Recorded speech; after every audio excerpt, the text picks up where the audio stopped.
Nous arrivons bientôt au terme de notre histoire avec ce 11e épisode.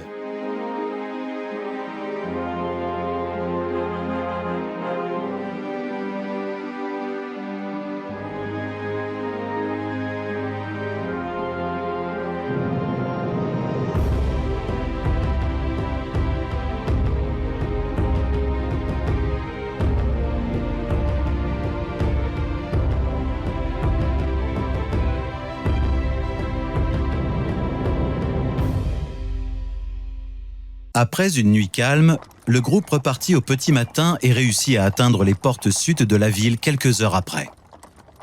La surprise fut grande pour les Salvorins d'apercevoir l'entrée détruite et les murs en ruine. De nombreuses fumées s'échappaient de plusieurs habitations à l'intérieur de la cité.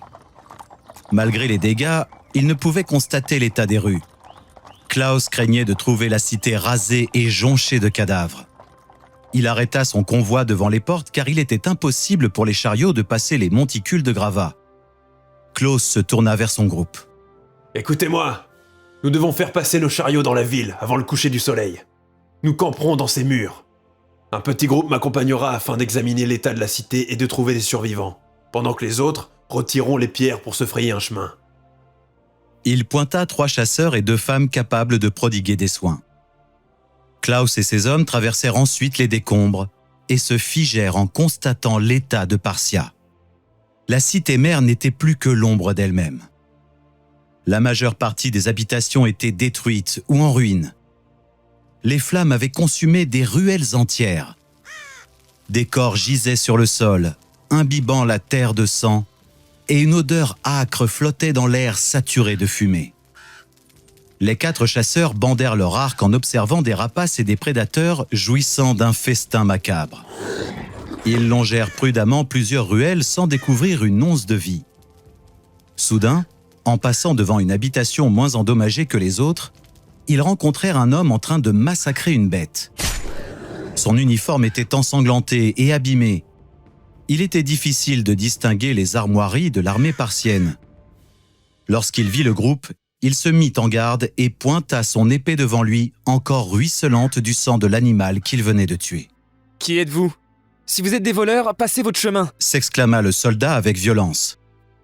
Klaus fit signe à ses hommes de baisser leur arc et essaya d'apaiser l'homme. « Calmez-vous, mon garçon. Nous sommes des habitants de Salvor, et nous sommes là pour vous aider. Nous avons été informés d'une attaque, et nous ne pensions pas trouver la cité-mère dans cet état. » dit-il d'un air désolé. Le maître chasseur s'avança lentement vers le combattant. Il garda les mains en l'air, visibles, et évita les gestes brusques. Il s'arrêta à quelques mètres et reprit. « Je me nomme Klaus, maître chasseur. Ces 2 femmes peuvent te soigner si tu es blessé. Nous avons de la nourriture et des soins à l'entrée de la cité. Nous sommes là pour aider les survivants. »« Je suis Scianto, chef d'équipe de la garde parsienne. Nous sommes 16 dans cette bâtisse, dont certains sont gravement blessés. Certains ne survivront pas une nuit de plus sans soins. Combien êtes-vous ? » Nous sommes 6 ici, mais une vingtaine de Salvorins s'activent à créer un camp aux portes de la cité. Nous avons 9 chasseurs, un médecin et plusieurs aides de soins, dont ces femmes. Le reste sont des habitants volontaires pour aider au mieux votre cité. Laissez-nous vous aider. Le soldat tourna la tête et siffla sans pour autant baisser sa garde. 3 hommes cachés surgirent derrière Scianto.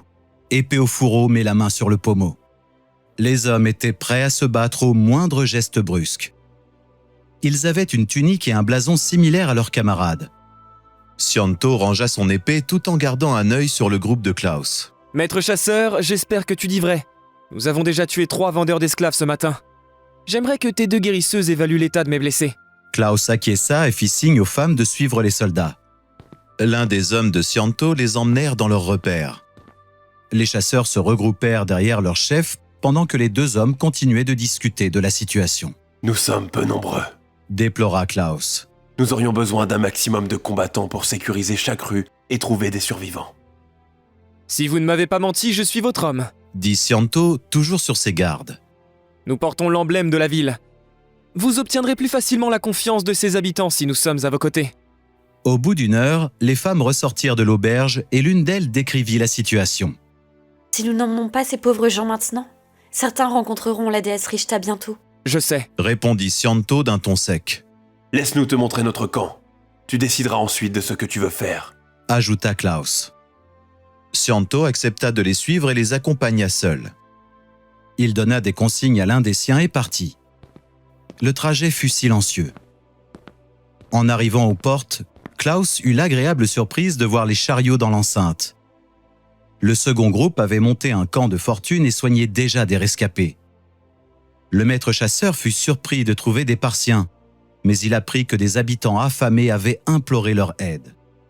Scianto fut convaincu et amena son groupe pour les soigner.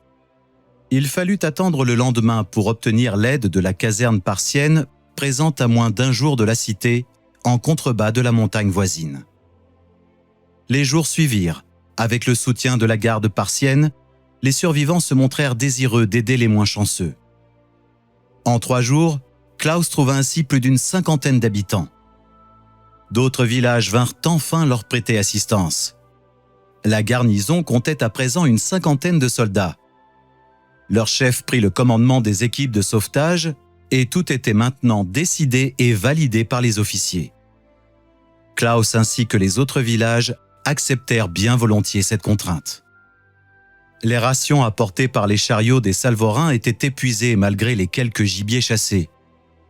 Chaque jour, le nombre de survivants grandissait, alors que toutes les récoltes autour des fortifications avaient été incendiées ou détruites pendant la bataille. La plupart des animaux avaient également fui les alentours de Parsia. Klaus et Scianto reçurent l'ordre de protéger et d'évacuer environ 80 habitants vers Salvor. Il fallut une journée pour préparer les chariots et les hommes pour le voyage. Tous les volontaires de Klaus étaient heureux de partir alors que les survivants, sous la pression de Scianto, appréhendaient ce départ. Scianto est en vie comme d'autres Parsiens, mais aucune nouvelle de Trena. Le dernier épisode la semaine prochaine.